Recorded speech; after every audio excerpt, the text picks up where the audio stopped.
The shift had been long and boring.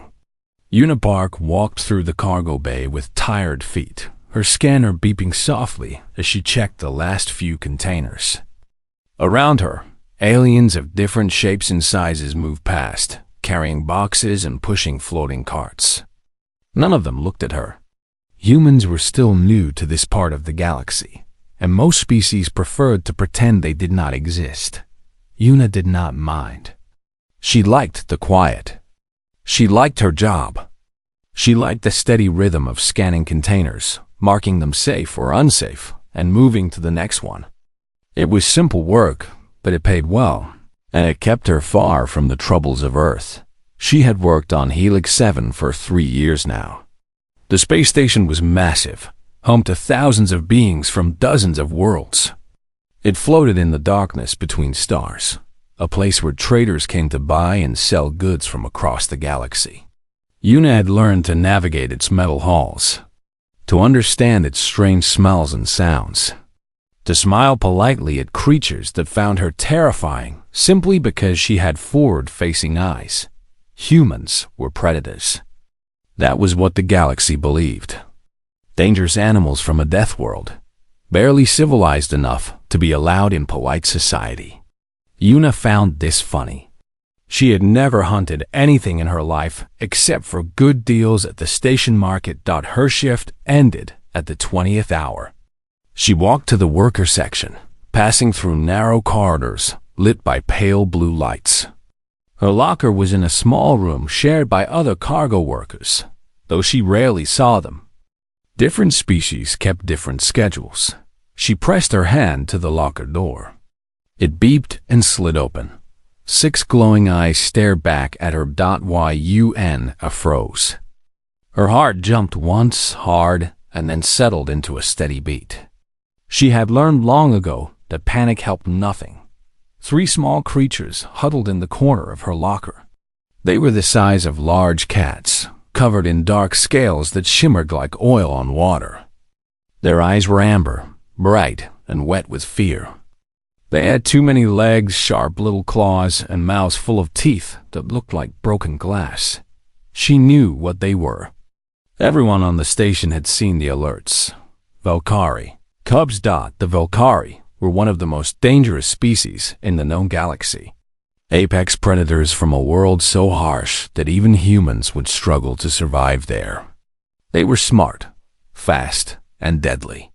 They were also nearly extinct, forced onto reservation planets by a galactic union that feared what they might become, and someone was stealing their children. The trafficking alerts had been playing on station screens for weeks.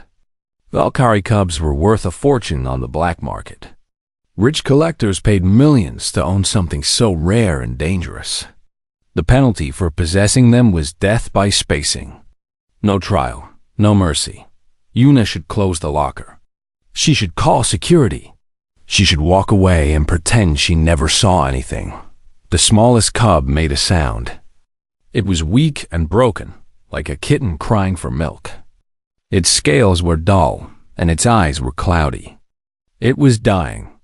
Una looked at the cub. The cub looked at her. She thought about her grandmother back on Earth, who had fed stray cats even when the family had little food for themselves. She thought about her mother, who had carried injured birds to the wildlife center even though they scratched her hands. She thought about what it meant to be human in a galaxy that saw her as a monster. She reached into her pocket and pulled out a protein bar. She always kept one for late shifts. Slowly, carefully, she unwrapped it and held it out to the cubs. The bold one moved first. It crept forward on too many legs, sniffed the food, and then snatched it from her fingers. The other 2 watched with desperate eyes. Una broke her water bottle seal and poured some into her cupped hand. The sick cub crawled forward and drank. Footsteps echoed in the corridor outside. Una's body tensed, but her face stayed calm. She recognized the sound. Heavy, clicking steps with a slight drag. Commander Dex, the station's security chief. He was a Marillion, tall and thin with too many arms and antennae that could sense fear. She kept her hands steady as the sick cub drank.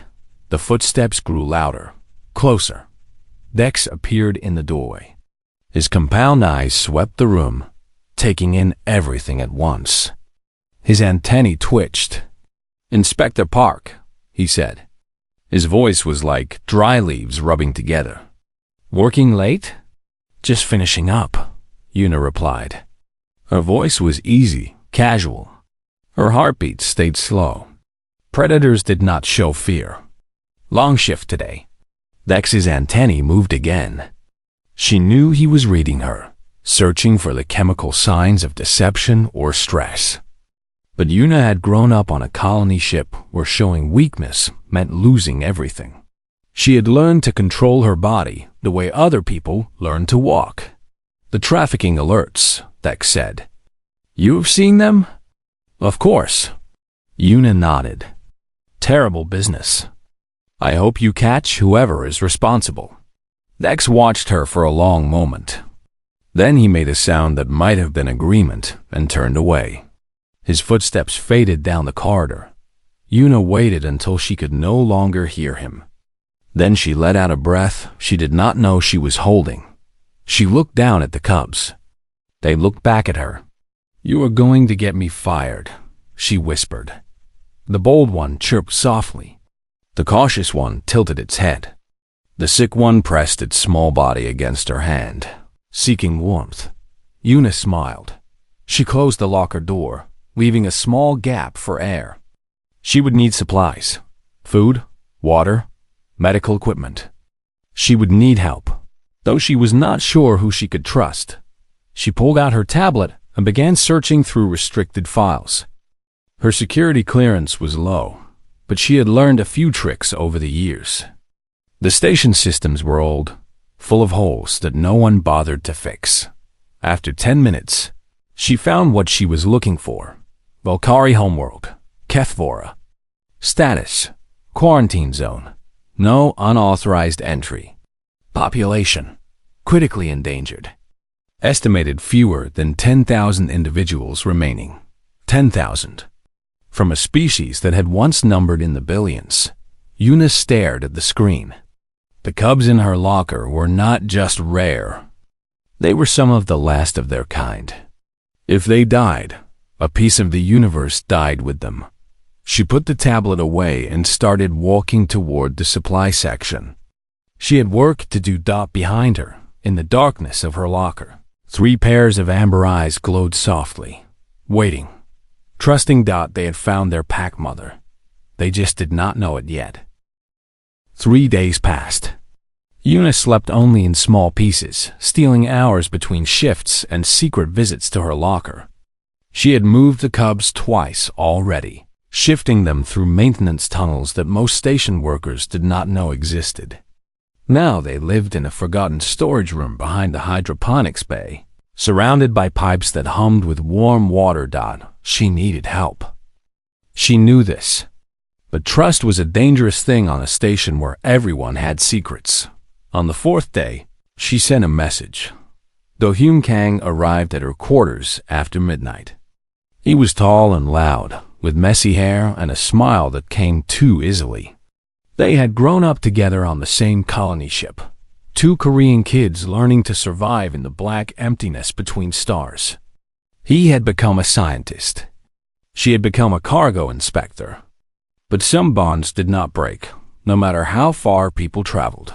"You look terrible," Do-Hyun said as he stepped inside. "Thank you," Una replied. "I need your help." "With what?" She showed him. Do-Hyun stared at the cubs for a long time. His face went through many expressions, settling finally on something between fear and wonder.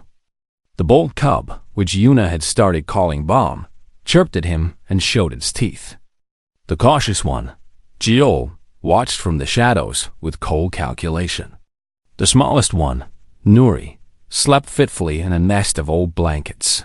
"You are insane," Do-Hyun said quietly. "Probably. These are Valkyrie. Class 1 predators. They could kill us both without trying." "They are babies," Una said. "Look at them. They are scared and hungry and alone." Someone stole them from their families and stuffed them in a cargo container. What was I supposed to do? Do-hyun ran his hands through his hair. Report them? Let the authorities handle it. The authorities will space them. You know this. The Galactic Union does not care about Valkyrie cubs. They only care about appearing to care. He could not argue with that. The Union's treatment of predator species was well documented. Containment, control, slow extinction through neglect. Humans had only avoided the same fate because they were useful and numerous and surprisingly good at making themselves necessary. What do you need? Do-hyun asked finally. Yuna handed him a data chip. Everything you can find on Valkyrie biology. Diet, development, medical needs. The public databases are useless. I need the restricted research. That could end my career. I know. Do-hyun looked at her. Then he looked at the cubs. Nuri had woken up and was watching him with cloudy eyes. Even sick and weak, there was something beautiful about the little creature. Something worth saving. Fine, he said. But you owe me dinner for the rest of your life. The next 2 weeks were the hardest of Yuna's life. Do-hyun brought her everything he could find. Valkyrie cubs needed a specific diet rich in certain proteins that did not exist on the station.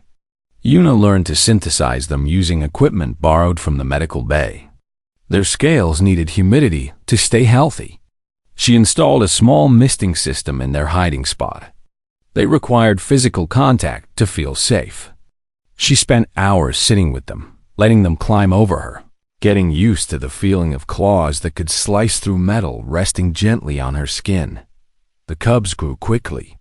Bomb became braver every day, exploring the tunnels and bringing back small station pests like offerings.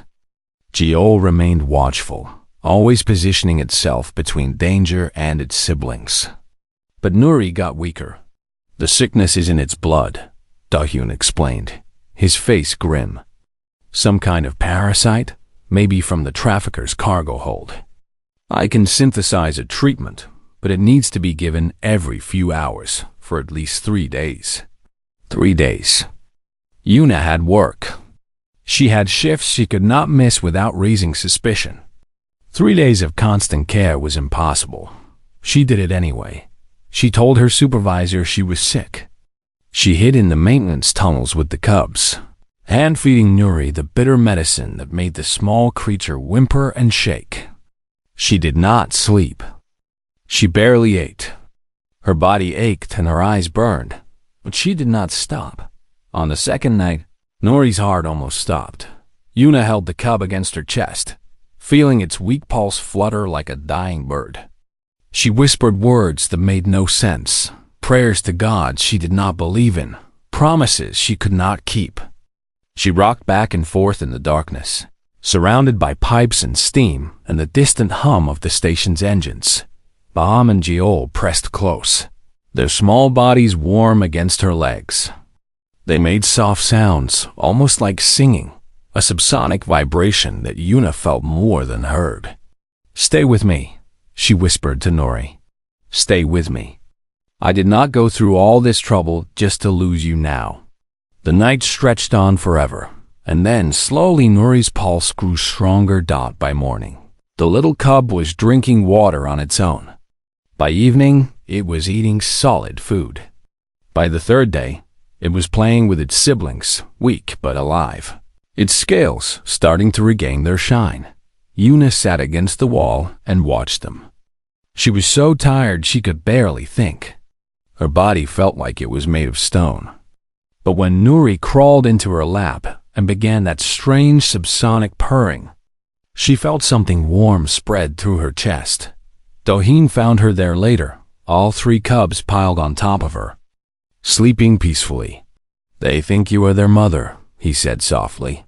Yuna stroked Bomb's scales. "I know. That is a problem. Valkyrie pack bonds are permanent. They will follow you anywhere. They will protect you.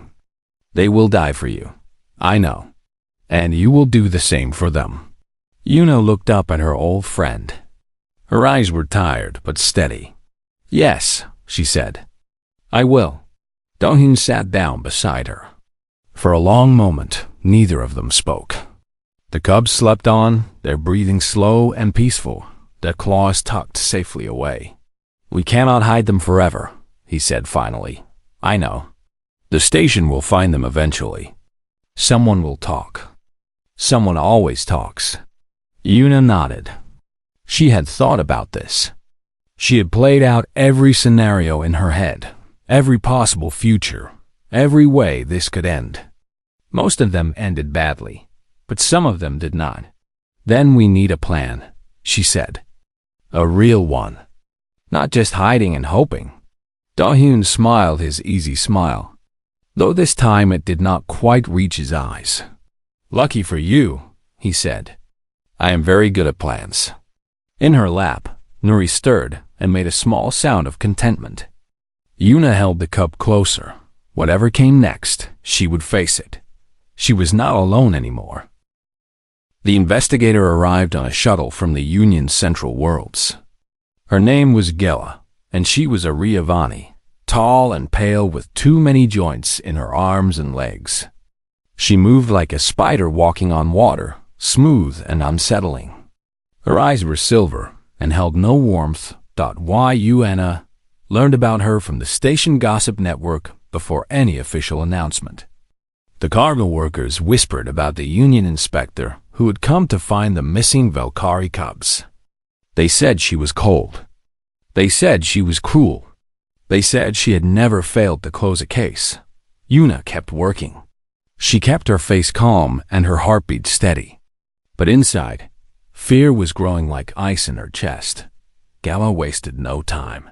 She interviewed station workers, reviewed cargo logs, checked security recordings from weeks past. Her investigation moved through the station like a cold wind, touching everything and everyone. On the third day, she came to the cargo bay. Yuna was scanning containers when she felt eyes on her back. She turned to find Gela standing 3 meters away, watching her with those silver eyes. "Inspector Park," Gela said. Her voice was soft and precise. "You work the night shifts?" "Yes," Yuna replied. "I prefer the quiet. The night the cubs went missing, you were here. I was here every night. That is my job." Gela moved closer. She was very tall, towering over Yuna's small frame. Most humans would have stepped back. Yuna stood her ground. "Humans," Gela said slowly. "A curious species. You come from a death world, like the Valkyrie. You have forward-facing eyes, like the Valkyrie. You form pack bonds, like the Valkyrie." She tilted her head at an angle that should not have been possible. "Some might say you have much in common with them." "Some might say that," Yuna agreed. "Others might say we are very different. We learn to control our instincts. We learn to build instead of destroy. We learn to protect the weak instead of eating them." Something flickered in Gela's silver eyes. It might have been anger. It might have been something else. "The Valkyrie are not weak," she said. "They are dangerous. They threaten civilized society. They are children," Yuna said quietly. "The ones you are looking for. They are just children." Gela stared at her for a long moment. Then she turned and walked away without another word. Yuna let out a slow breath. Her hands were shaking slightly. She forced them to stop. That evening, her supervisor called her into his office. Jaewon Oh was an older man with gray hair and tired eyes. He had worked for the Union for 20 years, fighting every day to prove that humans belonged in civilized space. He had hired Yuna because she was good at her job and kept her head down. Now he looked at her with an expression she could not read. "Close the door," he said. Yuna closed it. "I do not know what you are doing," Jaewon said slowly. "I do not want to know. But whatever it is, you need to stop." "I do not understand what you mean." "Yes, you do." He leaned forward. "That Riavani investigator is asking questions about you. About your schedules, your movements, your access to maintenance areas. She thinks you are hiding something. Yuna said nothing. I have spent my whole career trying to build trust between humans and the Union, Jae-won continued. Every scandal, every crime, every mistake a human makes on this station reflects on all of us. Do you understand that? I understand. Then understand this. His voice dropped low. If you are caught, I cannot protect you. No one can protect you. You will be made an example. And everything our people have worked for will be set back by years. The weight of his words pressed down on Yuna like a physical force. She thought about her grandmother, about her mother, about all the humans who had struggled and sacrificed to reach the stars. She thought about what they would say if they knew what she was doing. Then she thought about 3 pairs of amber eyes glowing in the darkness. She thought about Nuri's weak cry, and Bomb's brave chirps, and Jeol's watchful silence. I understand, she said again. I will be careful. Jae-won looked at her for a long time. Then he nodded slowly. Go, he said, and do not make me regret hiring you. The days that followed were tense and dangerous. Gela continued her investigation, circling closer and closer to the truth. Yuna had to change her routines, vary her movements, avoid patterns that might be tracked. She visited the cubs less often, and each absence made them more restless. Do-yoon created a false data trail. Records that suggested the cubs had been moved off-station weeks ago on a smuggler's ship that no longer existed. It was good work, careful and detailed. But Yuna knew it would not hold up to close inspection. One night, she went to check on the cubs and found them gone from their hiding spot. Panic seized her heart. She searched the tunnels, calling softly, her voice echoing off metal walls. After what felt like hours, she found them in a ventilation shaft, huddled around the body of a station pest they had hunted and killed. Bomb looked up at her with pride in its amber eyes. It had provided for the pack. Yuna stared at the dead creature. The cubs had grown so much in the past weeks. Their scales had hardened. Their claws had lengthened. They were not helpless babies anymore. They were becoming what they were always meant to be, predators. We cannot stay here much longer, Do-hyun said when she told him. They are too big, too active. Someone will see them. Someone will hear them. I know, Yuna said. But where can we go? Do-hyun had no answer. That night, Gela cornered her in an empty corridor. I know you are hiding something, the Riavani said softly. I can smell it on you. Fear and determination and something else. Something that does not belong to your species. Yuna met her silver eyes without flinching. You know what I think about humans? Gela continued. I think you are barely civilized. I think you pretend to be tame, but inside you are still animals. Given the chance, you would tear the galaxy apart. You are wrong, Yuna said. Am I? Then prove it. Tell me where the cubs are. Show me that you can put civilization above your instincts. Yuna thought about the cubs. She thought about their trust, their warmth, their soft purring that made her bones vibrate. She thought about what it meant to be human in a galaxy that feared her. My people came from a world that tried to kill us every day for 200,000 years, she said quietly. We learned to protect the weak because it made us stronger. We learned to love because it gave us purpose. What did your species learn on your paradise world, Inspector? Gela's pale face flushed violet with rage. For a moment, Yuna thought she would strike her, but the Riavani only turned and walked away, her 2 long limbs moving with cold precision. Yuna watched her go. The game was not over yet, but it was getting close to the end. The message came through an encrypted channel that Yuna did not know existed. She was in her quarters, staring at the ceiling and trying not to think about everything that could go wrong, when her tablet beeped with an incoming transmission. The source was masked, bounced through a dozen relay stations across the galaxy. Whoever was calling did not want to be found. Yuna answered. The face that appeared on her screen was not human. It was covered in dark scales like the cubs, but older, weathered, marked with scars that told stories of violence and survival. 6 amber eyes looked at her with an intensity that made her skin prickle. "You are the human," the creature said. Its voice was deep and rough, like stones grinding together. "The one who hides our young." Yuna's throat went dry. "Who are you?" "I am Vethkora, elder of the Velkari, last of the great mothers."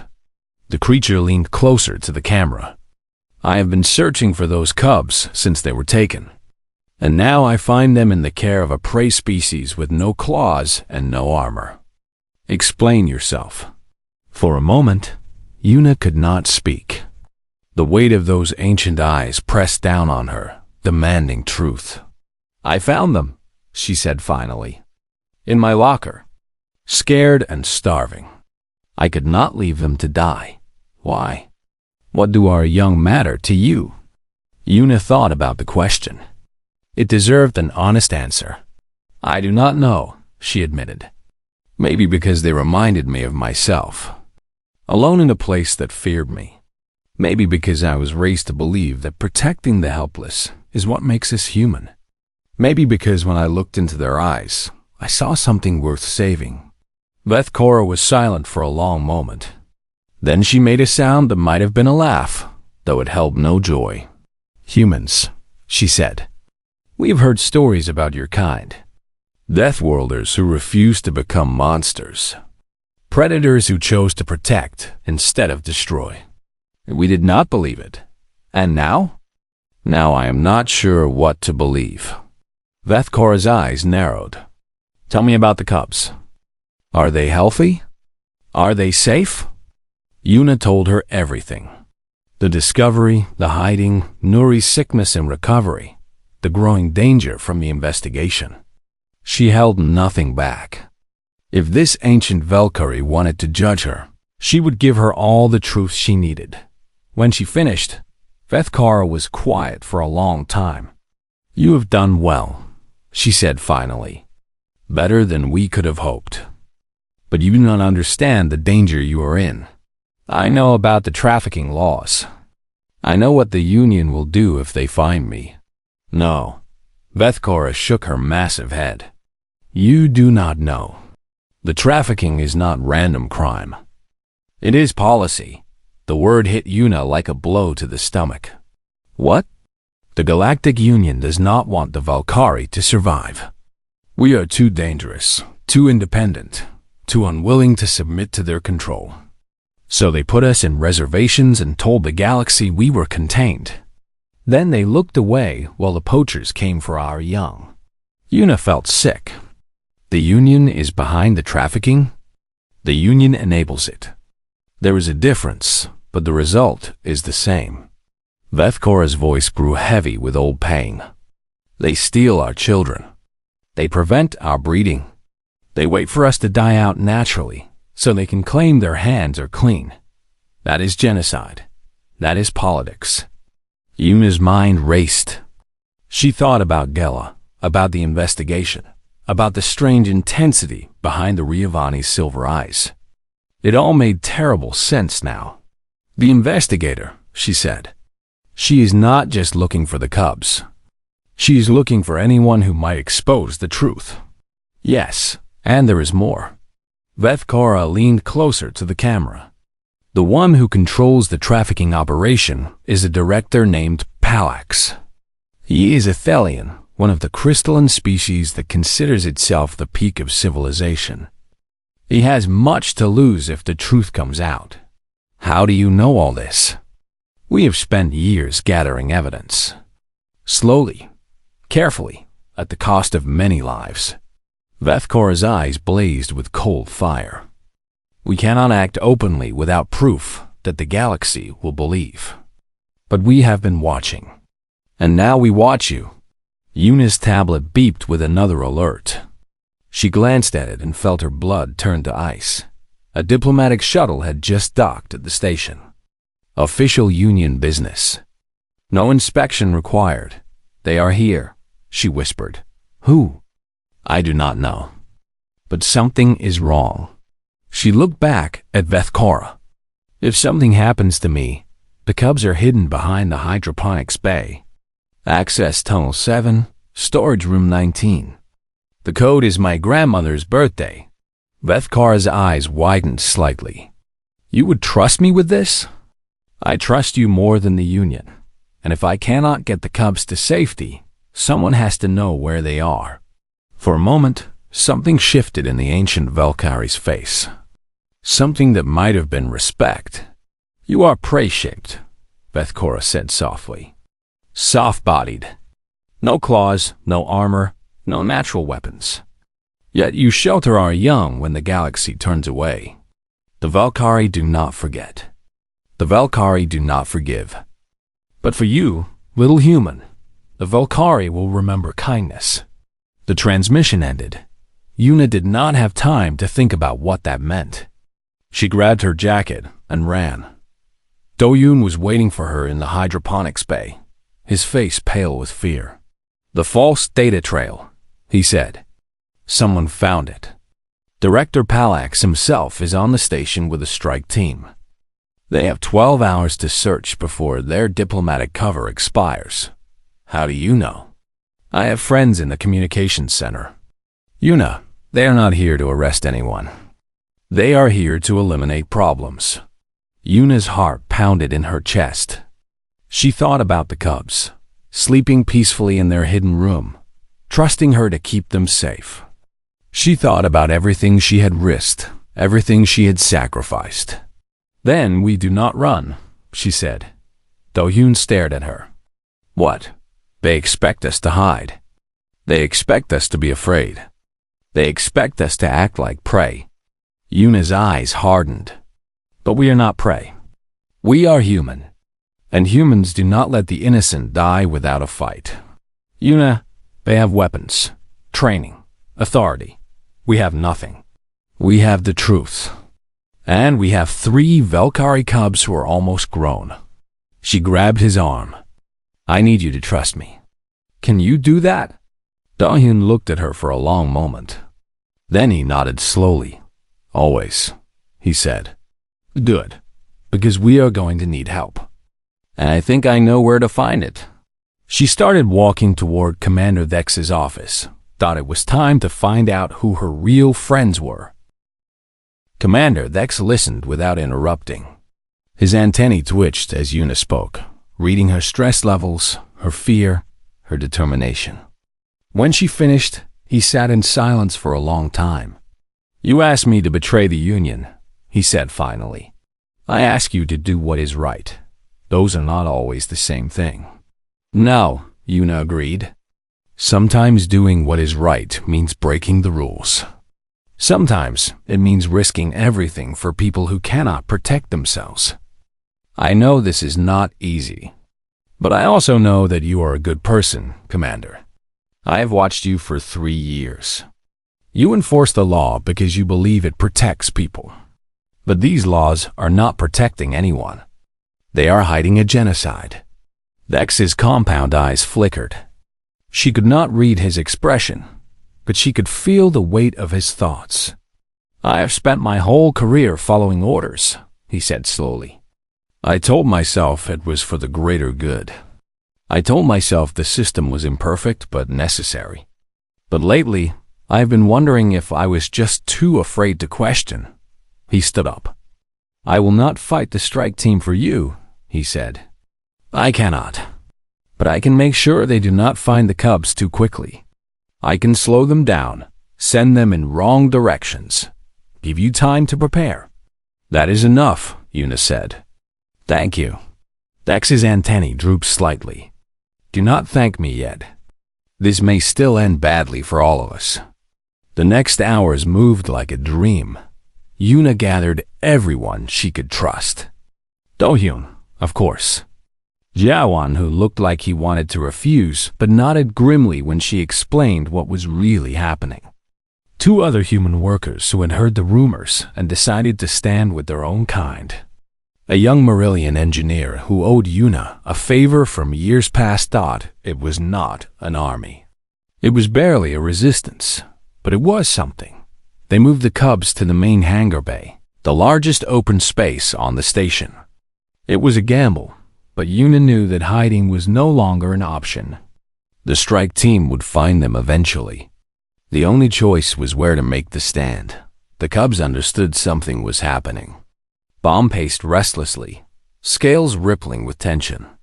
Geo positioned itself near the doors, watching for threats. Even small Nuri seemed sharper, more alert. Its earlier weakness replaced by quiet strength. They had grown so much. The strike team found them at the 4th hour. There were 12 of them. Soldiers in dark armor carrying weapons that hummed with deadly energy. They moved with professional efficiency, spreading out to cover the exits, and behind them walked Director Palax. He was tall even for a Thelian, his crystalline body glowing with inner light. His face, such as it was, showed no expression. His voice was cold and beautiful, like music made of ice. "Inspector Park," he said, "you have caused a great deal of trouble." "Good," Una replied. She stood in the center of the hangar, the cubs behind her, her small band of allies at her sides. Trouble is what happens when you try to murder children. They are not children. They are Valkyrie, animals, dangerous remnants of a species that should have been eliminated centuries ago. They are living beings, intelligent beings, and you have been stealing them and killing them to make sure their people go extinct. Palax made a sound that might have been laughter. Such dramatic words. Do you really think anyone will care? The galaxy fears the Valkyrie. The galaxy wants them gone. I am simply helping the process along. The galaxy does not know the truth. But it will it? Palax gestured, and his soldiers raised their weapons. Who will tell them? You? You will be dead in moments. Your friends will be dead. The cubs will be dead. And everything will continue as planned. Una looked at the weapons pointed at her chest. She looked at her friends, their faces pale but determined. She looked at the cubs, their amber eyes glowing with trust. Then she stepped forward. "Let me tell you something about humans," she said quietly. Palax tilted his crystalline head. "More speeches? You are only delaying the inevitable. We come from a death world. You probably know that. What you do not know is what that means." Una took another step forward. The soldiers shifted nervously, but they did not fire. For 200,000 years, everything on our planet tried to kill us. The weather, the animals, the diseases, even other humans. We should have died out 100 times over, but we did not. We survived. And do you know why? She was only 10 meters from Palax now. The cubs had moved with her, silent shadows at her heels. We survived because we learned to choose. Not when to kill, though we can do that. We learned when not to kill. We learned to protect the weak, to shelter the vulnerable, to form bonds that make us stronger together than apart. You call us predators. You are right. We are predators. But we are predators who choose. She stopped walking. She was close enough now to see her reflection in Palax's crystalline surface. And right now, Director, we choose to protect these cubs. We choose to stand against you. We choose to be human. She looked at the soldiers. You can fire. You can kill us all. But you should know that every camera in this hangar is recording. Every word, every image is being transmitted to a dozen systems across the galaxy. The truth is already out. The only question is whether you want to add murder to your crimes. Palax's inner glow flickered. He turned to check the hangar systems, and his light dimmed when he saw the transmission indicators blinking. "This changes nothing," he said, but his voice had lost its confidence. "You have no proof of wrongdoing. We have the cubs. We have your own words, recorded for everyone to hear. And we have this. Yuna held up her tablet. On the screen was a document, dense with text and numbers. Evidence that Elder Vethkora had sent during the confrontation. Years of data, years of proof, all of it now spreading across the galaxy like wildfire. The Volcari never forgot, Yuna said, and they never forgave. But they were patient. They gathered evidence. They waited for the right moment. She smiled. This is that moment. For a heartbeat, nothing happened. Then one of the soldiers lowered his weapon. Then another. Then another. Palax screamed at them to fire, but his voice was thin and desperate, stripped of all authority. Commander Vex appeared in the doorway, flanked by station security. "Director Palax," he said calmly, "you are under arrest for conspiracy to commit genocide. Please do not resist." Palax resisted. He tried to run. Bomb moved faster. The cub crossed the distance in a blur of scales and claws, cutting off Palax's escape.